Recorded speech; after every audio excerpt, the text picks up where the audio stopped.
Ekstra, Xiaoxing, 1. Xiaoqing cemberut dan dengan marah membawa Ye Qingtan dan yang lainnya kembali ke bumi. Setelah tiba di rumah Ye, beberapa gadis kecil dan 2 singa kecil dengan gembira pergi mencari Ye Qinghan dan Ye Qingbei. Memikirkan Ye Bufan dan Li Qingzu menikah di sana, Xiaoxing menjadi semakin marah. Dia menghentakkan kakinya dan langsung pergi ke halaman di sebelahnya untuk mencari Hu Yaoyao. Di antara seluruh kompleks keluarga Ye, mereka berdua adalah yang paling suka bertengkar dan menghabiskan waktu paling lama bersama. Xiaoxing polos dan aktif, dengan kepribadian yang lugas, sedangkan Hu Yaoyao sangat mirip dengannya selain menawan. Mereka sering bermain dan bermain bersama di hari kerja, dan mereka adalah sahabat. Termasuk film pedesaan Pulau Kecil dan film laga dengan adegan monoton di komputernya, semuanya diberikan oleh Hu Yaoyao. Biasanya, jika Xiaoxing memiliki simpul yang tidak dapat diselesaikan di hatinya atau hal-hal yang tidak dapat dia pikirkan, dia akan berbicara dengan pihak lain. Baru saja, dia menahan amarahnya dan ingin berbicara dengan orang lain dan meminta ide. Ketika saya tiba di villa kecil Hu Yaoyao, saya membuka pintu dan masuk tanpa berpikir panjang. Tapi yang tidak dia duga adalah saat dia membuka pintu, dia benar-benar tercengang. Saya melihat Hu Yaoyao duduk di atas tubuh seorang pria, tubuhnya naik turun terus-menerus, rambut panjangnya menari-nari, dan kulitnya yang seperti batu giok ditutupi butiran keringat. Suara yang awalnya terhalang oleh penghalang kedap suara kini dengan jelas tersalurkan ke telinganya. Pria itu menggendong Hu Yaoyao dengan wajah terkubur di dadanya. Hu Yaoyao memunggungi pintu lagi. Xiaoqing hanya bisa melihat punggungnya dan tidak bisa melihat wajah orang lain dengan jelas. Tapi itu tidak lagi penting, semuanya jelas, dan kemarahan di hatinya bergemuruh. Hu Yaoyao, beraninya kamu mengkhianati kakak laki-lakiku. Karena mereka berada di rumah mereka sendiri, ruangan itu hanya memiliki penghalang kedap suara yang sederhana dan tidak banyak tindakan pertahanan. Bahkan Hu Yaoyao, yang memiliki kepribadian yang berapi-api, sangat pemalu saat ini. Dia dengan cepat melompat dari pria itu dan mengambil selembar kain untuk membungkus tubuhnya. Xiaoxing sangat marah saat ini.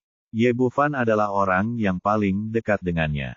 Mencurangi kakak laki-lakimu benar-benar tidak bisa dimaafkan, bahkan bagi Hu Yaoyao. Dia bergegas dan ingin membunuh ayah baptis perempuan untuk membalaskan dendam kakak laki-lakinya, tetapi ketika dia melihat wajah pria itu, dia tertegun di tempat, wajahnya penuh rasa tidak percaya. Ayah baptis perempuan macam apa ini? Ye Bufanlah yang tampak malu. Kakak, kenapa kamu? Siapa yang mengizinkanmu masuk? Ye Bufan benar-benar terekspos, dengan ekspresi kesal di wajahnya, dan terlalu malu untuk tinggal di sini lagi, dan menghilang dalam sekejap. Xiaoqing berdiri di sana dengan wajah bingung, tidak tahu apa yang sedang terjadi. Hu Yaoyao memukul kepalanya dengan keras, mengapa gadismu datang ke sini saat ini dan tidak mengetuk pintu terlebih dahulu? Dia? Siapa dia? Xiaoqing masih merasa pikirannya bingung. Tidak perlu bertanya, bukankah itu adik laki-laki? Hu Yaoyao berkata dengan heran, ada apa denganmu gadis hari ini? Kamu terlihat aneh. Dan apa yang baru saja kamu teriakkan? Kapan aku mengkhianati kakak laki-lakimu? Tidak. Xiaoqing menepuk kepalanya dan mencoba membangunkan dirinya. Saya baru saja kembali dari benua Kunlun. Kakak laki-laki tertua saya memasuki kamar pengantin bersama Li Qingzu di sana. Bagaimana mungkin ada yang lain di sini? Bukankah ini sederhana? Yang itu mungkin tiruan. Katakan padaku dengan cepat. Katakan padaku, apa yang terjadi di benua Kunlun? Mengapa kakak tertuamu memasuki kamar pengantin bersama seseorang lagi? Bukankah kamu mengatakan bahwa harem tidak akan diperluas? Setelah mendengar apa yang dia katakan, Xiaoqing menenangkan diri dan menceritakan kembali kisah tentang benua Kunlun, dan akhirnya kembali marah. Kakak Ye benar-benar pengganggu. Dia menggunakan avatarnya untuk menikah dengan seseorang, dan dia tidak mengatakan apapun tentang menerimanya. Kakak Yaoyao, tolong bantu aku memikirkan caranya. Aku juga ingin punya anak bersamanya, dan aku ingin menjadi seorang ibu, aku ingin menjadi wanita sejati. Jadi begitu, ada jalan. Hu Yaoyao mengatakan ini, dengan sedikit kelicikan di wajahnya yang menawan. Mendengar bahwa dia benar-benar punya cara, Xiaoxing langsung menjadi bersemangat. Katakan padaku, bagaimana aku bisa membuat kakak laki-lakiku setuju? Hu Yaoyao berkata, caranya sangat sederhana. Jika kamu ingin dia setuju, kamu harus memasukkannya, menekannya dan memaksanya, sehingga dia harus menerimamu. Bukankah ini metode yang digunakan kakek dan cucu Li Qingsu? Xiao Qing bahkan lebih bingung, tapi, bagaimana aku bisa memaksa kakak laki-lakiku? Saya tidak punya kakek. Kamu tidak punya otak. Hiduplah sedikit lebih baik, tidak ada kakek yang bisa memikirkannya sendiri. Hu Yaoyao tersenyum semakin aneh dan berbisik. Xiaoxing sedikit tidak percaya, bisakah ini berhasil? Tentu saja bisa, lakukan saja apa yang saya katakan. Kakak laki-laki tertua Anda tidak hanya akan setuju pada akhirnya, tetapi saudara perempuan lainnya juga akan mengucapkan kata-kata yang baik untukmu. Hu Yaoyao berkata, kamu harus mencobanya apapun yang terjadi, jika tidak, apakah kamu punya ide lain? Saudari Yaoyao benar, kamu harus mencobanya apapun yang terjadi, aku akan pergi sekarang. Xiao Qing mengepalkan tinjunya, menyemangati dirinya sendiri, dan berbalik keluar ruangan. Melihat dia pergi, Hu Yaoyao tertawa keras, Lu Sueman, akan ada pertunjukan bagus segera. Ye Bufan kembali ke kamarnya, menemukan satu set pakaian dan memakainya lagi, merasa sedikit tertekan, dan sakit kepala. Dia tidak pernah menyangka gadis kecil itu tiba-tiba menerobos masuk pada saat kritis dan melakukan ini padanya. Kekesalan tetaplah kekesalan, tapi tidak ada yang bisa dilakukan. Setelah mandi, pada dasarnya saatnya untuk giliran kerja berikutnya. Hari ini benar-benar sibuk, penuh kesakitan dan kegembiraan. Menurut urutan daftar tugas, Lu Sueman adalah yang berikutnya, dan Ye Bufan masuk ke kamar. Ada apa? Kamu tidak terlihat terlalu senang. Lu Sueman melangkah maju dan meraih lengannya. Mengenakan piyama kasah hitam, dia terlihat murni dan polos serta sangat seksi. Gadis Xiaoxing itu mengalami sedikit masalah akhir-akhir ini. Ye Bufan menceritakan keseluruhan cerita dari awal, termasuk apa yang terjadi di benua Kunlun. Tidak heran. Dia salah paham, ada kamu di sana, dan ketika dia kembali dia menemukanmu lagi. Lu Sueman bertanya, apa yang sebenarnya terjadi? Apakah orang di sana adalah tiruan? Hatinya, mengetahui bahwa Ye Bufan sedang marah. Berubah menjadi tiga yang murni, tetapi klon yang diubah tidak memiliki tubuh, apalagi menikahi seseorang. Yah, itu tidak bisa dikatakan sebagai tiruan. Ye Bufan merenung. Sejenak, orang di benua Kunlun harus dikatakan sebagai aku yang kedua. Apa maksudmu? Sejenak setelah mendengar apa yang dia katakan, Ye Bufan mengatur kata-katanya dan menceritakannya lagi. Ternyata selama periode ini, dia memahami inkarnasi eksternal Yi Qi Sanxing dan Gong Qingxuan, memahami esensi mereka, menyatu dengan tubuh fisik Erlang, dan membentuk kembali dirinya, menyebutnya sebagai dirinya yang kedua. Lu Sueman terkejut, bukankah ini klon lain? Mengapa dewa kedua? Ini benar-benar berbeda. Ye Bufan menggelengkan kepalanya, tingkat kultivasinya tidak jauh berbeda dengan milikku, dan dia memiliki pemikirannya sendiri dan daging dan darah. Tubuhnya berbeda dari klon tiga kemurnian sebelumnya dan inkarnasi eksternal. Yang paling penting adalah, jika tubuh asli saya mati, klon tersebut akan menghilang secara alami. Dewa kedua yang saya sempurnakan didominasi oleh dewa pertama. Jika dewa yang sebenarnya mati, dia dapat hidup mandiri dan menjadi saya yang lain. Mungkinkah ini masalahnya? Lu Sueman belum mampu melakukan ini selama bertahun-tahun. Meskipun dia mendapat banyak informasi, dia masih terkejut dengan apa yang dia katakan. Dewa kedua benar-benar menumbangkan persepsi tersebut. Tidak berlebihan untuk mengatakan bahwa ada Ye Bufan yang lain di dunia. Faktanya, inilah yang ada dalam pikirannya saat pertama kali menciptakan diri kedua ini. Meski dikelilingi oleh wanita cantik dan menikmati segala berkah orang lain, ia tetap harus melakukan sesuatu. Jadi saya ingin menggunakan diri saya yang kedua untuk keluar untuk urusan bisnis. Diri utama saya bertugas di rumah, dan ini adalah perjalanan bisnis pertama saya ke benua Kunlun. Tentu saja, dewa kedua semacam ini belum pernah terlihat sebelumnya, dan tidak akan pernah datang lagi di masa depan. Hal ini membutuhkan budidaya dan keterampilan yang menantang surga, ditambah dengan tubuh Erlang yang sempurna, dan banyak faktor yang dapat digabungkan untuk menciptakan keajaiban. Jika itu adalah beku lain, mustahil menemukan tubuh sebaik itu, apalagi membelah jiwa, jika tidak maka akan menjadi bencana. Setelah akhirnya mengetahui apa itu dewa kedua, Lu Sueman tiba-tiba menyadari sebuah masalah. Jadi kamu dan dewa kedua itu persis sama, jadi bagaimana kita bisa membedakan mereka di masa depan? Saya tidak bisa membedakannya, dan Anda tidak memilikinya. Itu perlu, saya hanya perlu memahaminya sendiri. Ekstra, Xiaoxing 2. Lu Sueman tidak mengatakan apa-apa lagi, dan kemudian mengangkat topik Xiaoqing, gadis itu telah bersamamu selama bertahun-tahun, dan semua orang dapat melihat kasih sayangnya padamu. Bagaimana kalau kamu menerimanya juga, dan tidak seseorang dapat mengatakan apapun? Ye Bufan menggelengkan kepalanya, mari kita tunggu dan lihat. Lu Sueman sedikit bingung, mengapa? Ada begitu banyak saudara perempuan dan dia tidak hilang. Dan yang itu, tidak masalah, saya tidak peduli dengan Xiao Bai, jadi bagaimana saya bisa peduli dengan Xiaoxing? Penolakan Ye Bufan terhadap Xiaoxing sebenarnya memiliki faktor psikologisnya sendiri, tidak mudah menghadapi seseorang yang terlalu familiar. Ini semua adalah hal sekunder. Yang paling penting adalah gadis Xiaoxing ini bersikeras untuk berubah menjadi lolita kecil ketika dia bertransformasi, dan dia tidak dapat mengubahnya sekarang. Beberapa orang adalah penggemar lolita, namun bagi mereka itu adalah hambatan psikologis yang harus mereka atasi. Sebagai leluhur suci abadi, dia memiliki umur yang hampir tak ada habisnya. Xiaoxing juga berasal dari klan naga, jadi dia tidak terburu-buru dan ingin mendorongnya kembali nanti. Oke, jangan bicarakan itu dulu, kata Ye Bufan sambil menjemput Lu Sueman dan berjalan menuju tempat tidur besar di kamar tidur. Hal baiknya diinterupsi oleh Xiaoxing tepat di tengah proses, membuatnya sedikit goyah.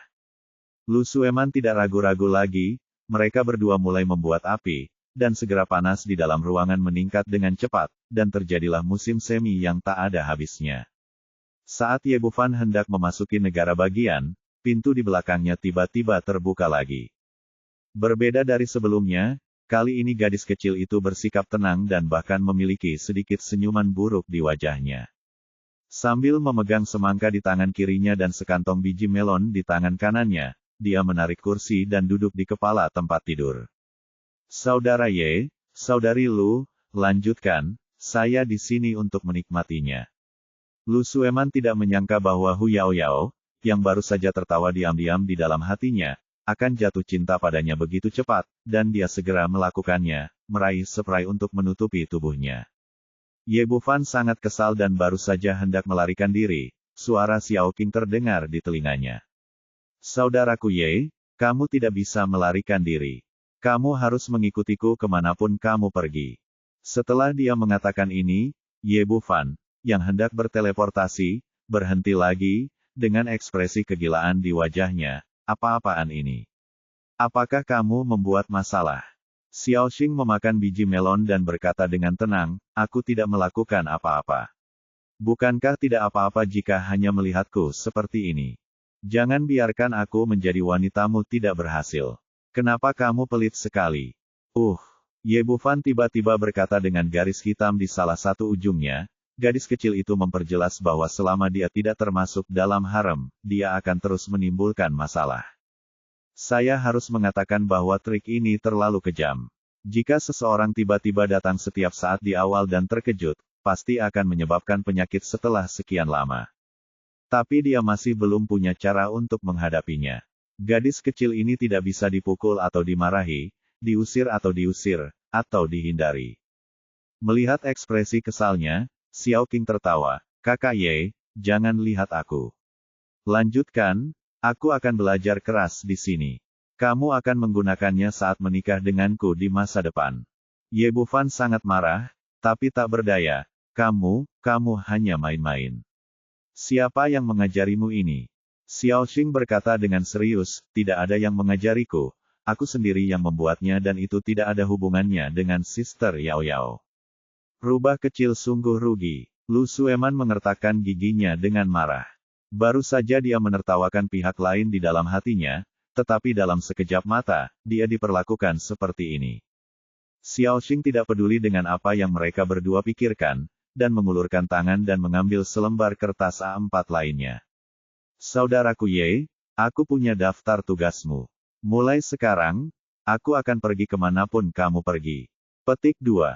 Aku, Ye Bufan benar-benar pemimpin keduanya, tapi tidak ada yang bisa dia lakukan. Oke, seperti yang kamu janjikan, kamu dan saudari Xiaoxing berbagi hidup dan mati bersama. Setelah bertahun-tahun, kita semua adalah saudara perempuan, jadi tidak banyak perbedaan. Lu Sueman merendahkan suaranya, lagi pula, kamu sekarang memiliki diri yang kedua. Tekanannya tidak terlalu besar, tidak masalah sama sekali untuk memiliki satu saudara perempuan lagi. Petik 2. Ini, Ye Bufan sedikit tidak berdaya. Dia awalnya mendapatkan diri kedua hanya untuk bersantai dan pergi jalan-jalan, tapi dalam beberapa hari haram telah berakhir. Skala ini tidak bisa dikendalikan sama sekali. Baiklah Xiaoxing, adikku akan memberimu kamar ini hari ini. Lu Sueman mengusap kepala Xiaoxing dan berbalik untuk pergi.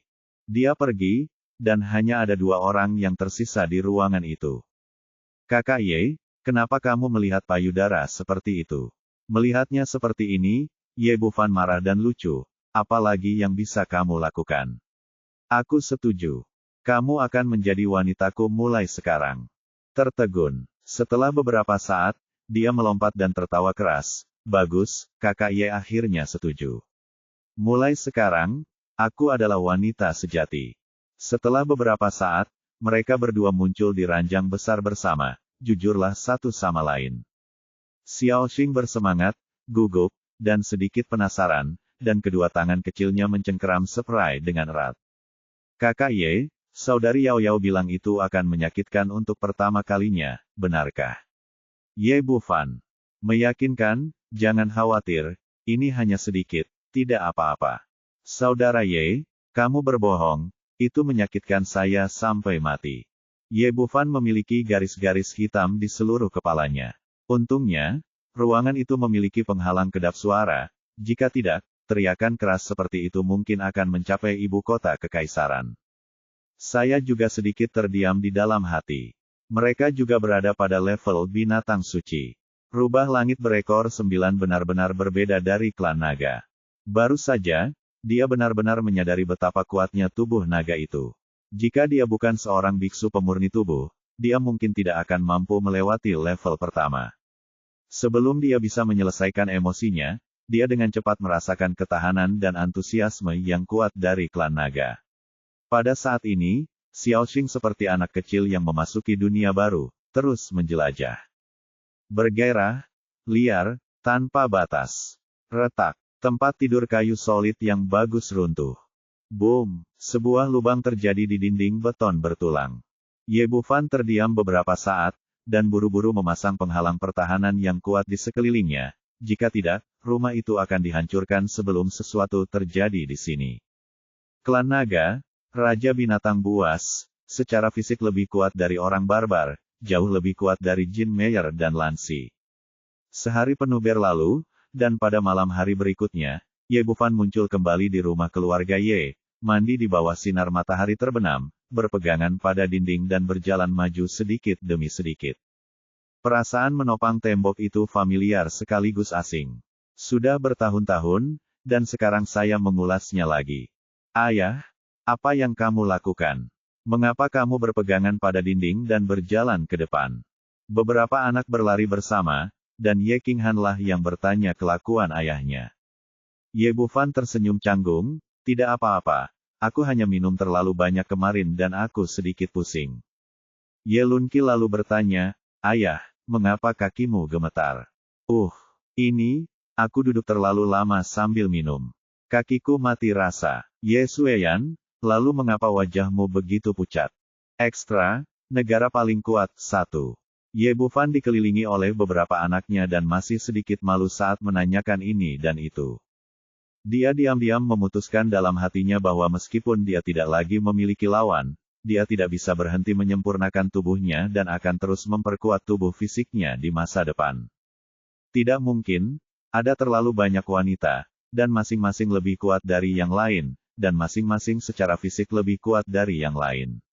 Orang barbar sudah sangat kuat, dan sekarang ada naga. Saat ini, Ye Yaomei berlari sambil memegang ponsel di tangannya. Ayah, kamu akan segera keluar. Kakek baru saja meneleponmu. Ye Bufan biasanya memberikan ponselnya kepada orang lain untuk diamankan saat dia sedang bertugas, tapi kali ini dia memberikannya kepada Ye Yaomei. Lalu kenapa kamu tidak meneleponku? Gadis kecil itu mengerutkan bibirnya, bisakah kamu mendengarku saat aku memanggilmu? Ini, Ye Bufan tersipu lagi penghalang pelindung adalah yang terkuat, dan efek isolasi suara alami. Ada apa dengan kakekmu? Ye Yaomei berkata, kakek berkata bahwa kerajaan Asan di barat menyebabkan masalah, dan guru besar nasional Safidi tiba-tiba mengumumkan kepada dunia bahwa mereka adalah negara paling kuat di dunia, alam semesta, dan semua negara harus menyerah. Mereka memberi penghormatan. Kami di Tiongkok mengirim lebih dari 100 biksu jiwa baru lahir untuk berkorban kepada binatang suci mereka. Kakek membawa orang ke dataran tinggi Qinghai Tibet di barat untuk memeriksa situasinya. Izinkan saya memberitahu Anda, luangkan waktu untuk pergi dan melihat-lihat. Ye Bufan mengerutkan kening. Masalah ini tidak sepele. Saya hanya tidak mengerti mengapa kerajaan Asan terdiam untuk waktu yang lama. Mengapa tiba-tiba menimbulkan masalah? Kapan teleponnya masuk? Sekitar 2 jam yang lalu. Saya mengerti. Kesadaran kuat Lin Feng langsung menutupi seluruh bumi, dan kemudian ekspresinya berubah. Katakan pada Bibi King, saya akan bepergian ke dataran tinggi Qinghai Tibet. Aku akan pergi juga. Sebelum dia bisa menyelesaikan kata-katanya, Xiaoxing melompat keluar ruangan dan memeluk lengannya. Dibandingkan kemarin, gadis kecil masa kini memiliki pesona yang lebih dewasa. Ayah, ayo pergi juga. Beberapa lelaki kecil di sebelah mereka juga bergegas maju sambil memeluk lengan, kaki, dan pinggang mereka, seolah-olah mereka harus pergi. Petik 2. Jangan bertengkar, ayo pergi bersama. Setelah mengatakan ini, Ye Bufan memimpin semua orang ke langit dan terbang ke arah barat. Dataran tinggi Qinghai Tibet adalah atap dunia dan langitnya sangat luas. Momen ini berbeda dengan masa lalu. Seorang biksu mengenakan jubah merah, dengan lingkaran cahaya emas beriak di atas kepalanya, ia tinggi dan duduk di atas seekor gajah putih besar. Saredi, penguasa besar kerajaan Asan, dikenal sebagai orang nomor 1 di dunia spiritual, namun dia tidak menonjolkan diri selama bertahun-tahun dan jarang muncul. Hari ini, dia berubah dari situasi normal dan secara pribadi memimpin tim ke perbatasan antara Tiongkok dan kerajaan Asan. Di belakangnya ada hampir 1000 biksu dengan berbagai ukuran. Ini semua adalah hal sekunder. Ada seekor batu emas di atas kepala, dengan sayap terbentang hingga 100 kaki, terbang terus-menerus di antara langit biru dan awan putih. Di sebelah gajah putih terdapat seekor harimau besar berkepala emas, ukurannya jauh lebih besar dari harimau biasa. Dibandingkan dengan gajah, ia tidak menunjukkan belas kasihan sama sekali. Ia menunjukkan tampangnya yang garang dengan taring dan cakarnya. Di sisi lain ada sapi suci warna-warni yang sangat besar, yang ukurannya kira-kira sama dengan harimau berkepala emas. Biasanya, sapi adalah hewan yang sangat jinak, tetapi cahaya ganas di mata sapi ini bersinar, membawa penindasan yang besar bagi manusia. Burung bersayap emas, harimau berkepala emas, dan sapi suci berwarna-warni semuanya adalah binatang legendaris di kerajaan Asan. Dulu semua orang menganggapnya sebagai legenda, namun di luar dugaan ternyata benar-benar muncul saat ini. Di seberang orang-orang ini adalah biksu Tiongkok, sekitar 4 hingga 500 dari mereka, dipimpin oleh Lin Zentian, penguasa istana Tiangong.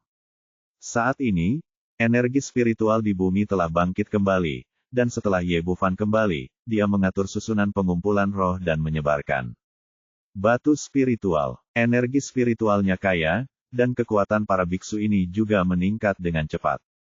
Lin Zentian sudah berada di puncak Mahayana, dan di antara orang-orang yang tersisa, ada yang digabungkan, ada yang seperti gua, dan kadang-kadang ada yang mencapai keadaan Mahayana. Biasanya kekuatan seperti itu dianggap kuat, namun di bawah momentum Saredi dan lainnya, mereka berada dalam posisi yang kurang menguntungkan, yang menunjukkan bahwa lawan sudah siap. Lin Zentian, pernahkah kamu melihatnya? Sekarang setelah 3 binatang besar dari 3 kerajaan telah bangkit, bagaimana Tiongkok kecilmu bisa bersaing dengannya? Saredi duduk di atas gajah putih, merasa berpuas diri. Sekarang situasi keseluruhan telah diputuskan. Mulai sekarang, seluruh bumi akan didominasi oleh kerajaan Asan kita. Jika Anda ingin mempertahankan Tiongkok dan tidak ingin dihancurkan, tundukkan kepala Anda dengan jujur dan serahkan 100 biksu jiwa yang baru lahir ke atas setiap tahun untuk memberi penghormatan kepada kerajaan Asan kita. Dewa-dewa kuno, kamu sedang bermimpi. Lin Zentian tampak serius, saya telah makmur di Tiongkok selama bertahun-tahun, dan saya tidak pernah melakukan apapun untuk itu kamu, Ahsan. Kuharap kamu tidak menyebabkan kehancuranmu sendiri. Memang benar demikian. Sejak bencana kecerdasan buatan, Tiongkok adalah yang terkuat di seluruh dunia, namun Tiongkok tidak menindas yang lemah, juga tidak menindas yang lemah. Ambil kesempatan ini untuk membasmi tetangga jahat kerajaan Asan. Tapi aku tidak pernah menyangka bahwa setelah bertahun-tahun terdiam, monster berkepala 3 itu baru saja bangun, dan kerajaan Asan akan mengambil inisiatif untuk menyerang. Ya, jika kamu tidak ingin mati, kembalilah padaku. Kami, Tiongkok, bukan milikmu untuk diganggu. Mereka yang tidak melebih-lebihkan kemampuan mereka sendiri dan berani masuk ke Tiongkok akan mati. Para biksu juga sangat marah. Semut yang rendah hati, sepertinya kamu tidak mengetahui kekuatan binatang suci kerajaan Asan.